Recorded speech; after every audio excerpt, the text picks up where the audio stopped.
పొద్దున 5 నుంచి మేము చూస్తూ ఉంటాం, రాత్రి 12 వరకు కూడా ఆయన ఇదే ధ్యాస ఇదే యావ. ఆయనకు వేరే కోరికలు లేవు, మందు తాగాలి పెద్ద తాగాలి. కాబట్టి అంటే అందరూ గుర్తుంచుకోవాలి, ఎందుకంటే ఆయనకు ఒక అనునిత్యం కార్మిక పక్షపాత ఆయన.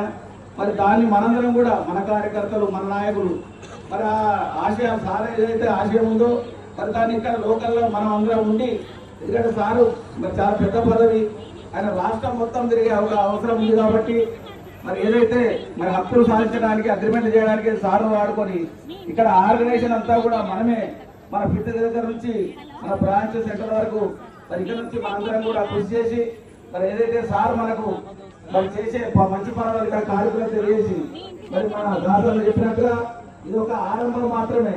ఈ సింగరేణిలో కాంట్రాక్టర్లు గుర్తించడం, మరి నేను అపాయింట్మెంట్ 40 సంవత్సరాల నుంచి సింగరేణిలో ఎవరు చూడలేదు, కనీసం మనుషులుగా గుర్తించలేదు వాళ్ళు. కానీ వాళ్ళ మెడికల్ ఫెసిలిటీస్ కానివ్వండి,